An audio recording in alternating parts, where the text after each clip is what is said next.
권세와 영광이라는 제목으로 하나님 말씀 증거하겠습니다. 성도에게 어제 고난이 있다라고 말씀을 드렸죠. 그런데 성도에게는 동시에 권세와 영광이 주어집니다. 성경은 영접하는 자, 곧 그 이름을 믿는 자마다 하나님의 자녀가 되는 권세를 주셨다라고 분명히 증거하고 있습니다. 여러분과 저에게 하나님의 자녀로서의, 성도로서의 권세가 있는 줄 믿습니다. 과정 속에 고난과 또 어려움이 있을 수 있지만 또한 결국 우리는 승리합니다. 결국 승리합니다. 승리를 받기에 예정된 존재가 바로 성도입니다. 영광스러운 존재들이죠.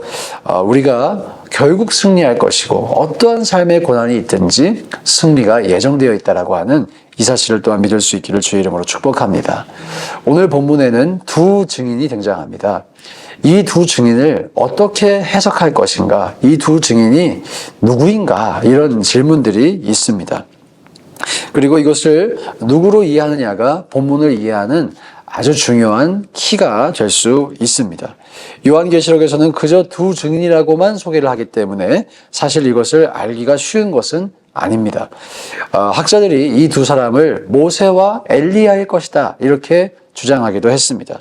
예수님께서 변화산 사건을 겪으실 때 한쪽에는 모세가 있었고 한쪽에는 엘리야가 있었죠. 모세는 구약의 율법을 상징하는 존재고 엘리야는 구약의 선지서를 상징하는 존재입니다. 두 사람 다 말씀을 상징하죠. 본문의 두 사람이 1260일 동안 예언을 한다라고 기록을 하고 있습니다. 다른 말로 말씀을 전파하는 그 기능을 감당하고 있다는 것이죠. 그래서 모세와 엘리야라고 해석하는 것이 어느 정도 타당성을 가질 수가 있겠습니다. 그런데 본문을 이해하는 더욱 바람직한 방법은 두 증인이 모세와 엘리야라는 스페시픽한 펄슨으로 이해하기보다는 어떠한 집단을 상징하는 두 사람으로 해석하는 것입니다. 그러면 이 두 사람이 누구를 상징할까요? 누구를 의미할까요? 예수 그리스도의 제자들, 교회를 의미한다고 보는 것이 더 타당합니다. 예수님께서 복음을 전파할 때 제자들을 항상 2명씩 짝을 지어 보내셨죠. 또 두세 사람이 모인 곳에 내가 항상 너희와 함께 하겠다라고도 말씀을 하셨습니다. 혼자만 아니면 된다. 두 사람이면 된다라고 제가 몇 번 설명을 드렸었죠. 즉 오늘 이 두 증인은 전통적으로 교회를 상징하는 사람들로 이해가 되어 왔습니다. 이 말은 이 두 증인이 다른 사람이 아니라 제3자가 아니라 바로 저와 여러분이라는 것입니다. 이것이 대단히 중요한데요. 왜냐하면 요한계시록을 제3자의 입장에서 관찰하는 것이 아니라 3인칭 시점에서 관찰하는 것이 아니라 바로 이것이 우리의 이야기로 이해가 될 수 있기 때문이에요. 요한은 지금 3자 입장에서 두 사람이 있더라라고 이렇게 증언을 했지만 우리의 입장에서 보면 바로 그 두 사람이 우리다. 그것이 바로 교회이다라고 해석을 할 때 이 이야기가 바로 나의 이야기구나. 바로 우리의 이야기구나라고 이해할 수가 있다는 것이죠. 그런 관점을 전제로 오늘 성도에게 주어지는 권세를 살펴보겠습니다. 3절 말씀 한 번 더 읽어볼까요? 시작.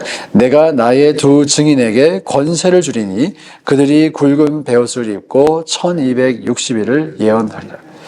성도는 권세를 가지고 사명을 감당하는 존재입니다. 여러분과 저에게는 아까도 말씀드린 것처럼 권세가 있습니다. 권세를 주겠다라고 말씀하십니다. 그 권세를 가지고 사명을 감당하는 존재가 바로 교회이고 성도이다. 이것을 기억할 수 있기를 소망합니다. 물론 우리는 완벽하지 않습니다. 그런데 여러분 기억해야 합니다. 완벽하지 않은 우리를 통해서 여전히 하나님께서 하나님의 일들을 감당하고 계시다는 것을 기억할 수 있기를 원합니다. 완벽해야만 쓰임받는 것이 아니고요. 연약해도 쓰임받을 수가 있습니다. 사도 바울도 고백했죠. 약할 때 강함이 되신다. 약할 때 강함이 되신다. 역사 속에서 교회사 속에서 교회가 실수를 한 적도 있었어요. 인간의 연약함 때문입니다. 또 사도행전 한번 살펴보시죠. 사도행전 교회가 얼마나 성령이 충만했어요. 그런데 그 사도행전에 나타난 초대교회에도 인간의 갈등과 위기가 언제나 있었습니다. 인간이기 때문에, 연약한 존재이기 때문에. 그럼에도 불구하고 그 연약해 보이는 교회가 2000년이 지난 지금까지 복음의 능력을 발휘하고 있고 사명을 감당하고 있습니다. 또 멀리 갈 것 없이 여러분 옆에 계신 분들 한번 쳐다보시면 사랑스럽지만 부족한 점도 보이실 거예요. 그러나 놀라운 사실, 그럼에도 불구하고 우리가 하나님의 역사를 감당한다는 것이, 저와 여러분이 복음의 권세를 가지고 연약함에도 불구하고 사명 감당한다, 이 사실을 믿으시기를 축복합니다. 완벽해지지 않으셔도 괜찮아요. 하나님이 우리에게 권세를 주시기 때문에 이 사실 믿고 사명을 넉넉하게 감당하시길 축복합니다. 두 번째로, 성도는 사명을 감당할 때 보호받습니다. 4절과 5절 말씀 한번 읽어보겠습니다. 시작. 그들은 이 땅의 주 앞에 서 있는 두 감람나무와 두 촛대다. 만일 누구든지 그들을 해하고자 하면 그들의 입에서 불이 나와서 그들의 원수를 삼켜버릴 것이요, 누구든지 그들을 해하고자 하면 반드시 그와 같이 죽임을 당하리라. 4절에 보면 그들은 이 땅의 주 앞에 서 있는 두 감람나무와 두 촛대이다. 다른 말로 이 땅의 마지막 소망이다, 이렇게 이해할 수가 있겠죠. 교회가, 성도가 이 땅의 소망인 줄 믿습니다. 예.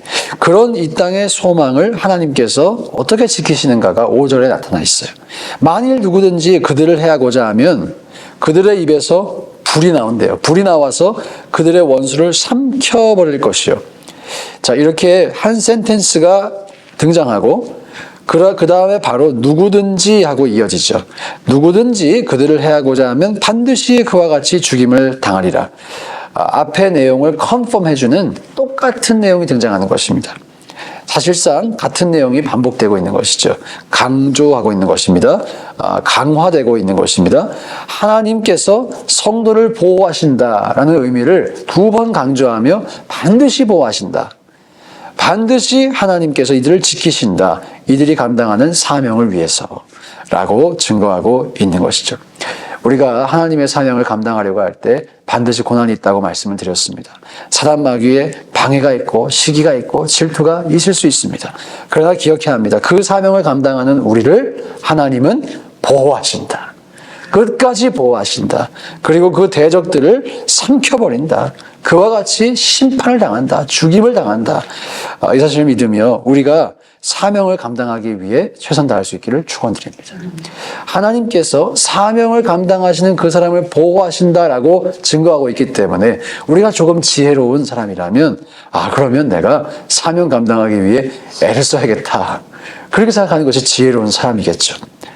내가 그 사명을 감당하고 있는 한 하나님은 나를 반드시 보호하실 것이기 때문에 저와 여러분 가운데 하나님을 위해서 일하려고 하거나 하나님을 위해서 헌신하려고 할 때 사단 마귀가 방해해요. 우리가 위축되기를 바라요. 니까짓 게 뭘 할 수 있겠냐고, 너가 한번 살아온 인생을 보라고 그러면서 우리를 위축시키려고 합니다.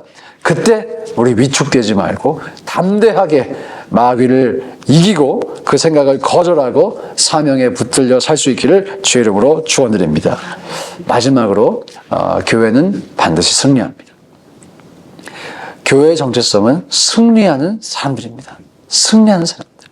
예, 시련이 있어요. 오늘 이 본문에 보면요, 이 두 증인도 죽임을 당합니다. 마귀적인 존재에 죽임을 당해요. 자, 그때까지만 보면 마귀가 이긴 것 같이 보이죠. 그러나 그들이 다시 부활하고 또 승천합니다. 예수님의 이야기와 같죠. 예수님께서 십자가에서 죽임을 당하십니다. 그때까지는 모든 것이 끝난 것 같았어요. 예수님이 사시면서 일으켰던 모든 이적과 기사와 능력들이 다 무의미해지는 것 같았어요. 그러나 그 예수님께서 결국 죽음을 이기시고 부활하십니다. 오늘 이 본문에서도 두 증인이 죽임을 당하죠. 그리고 사람들이 와서 희롱합니다. 이 두 사람을 싫어했던 사람들이 와서 잘 죽었다, 아마 그렇게 이야기를 할 거예요. 자, 그런데 그들의 죽음이 보여주는 것, 궁극적으로는 이들이 죽여도 죽임을 당하지 않는 존재라는 것을 보여줍니다. 실패같이 보이지만 엄청난 승리를 하고 있다는 것이죠. 잠시 잠깐 성도의 삶에 고난이 허락됩니다. 그리고 고난이 승리한 것 같이 보이기도 합니다. 마귀가 승리한 것 같이 보이기도 해요. 그러나 우리 기억해야 돼요.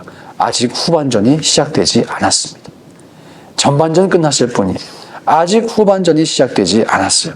사랑하는 여러분, 확신 가지시기를 축원합니다.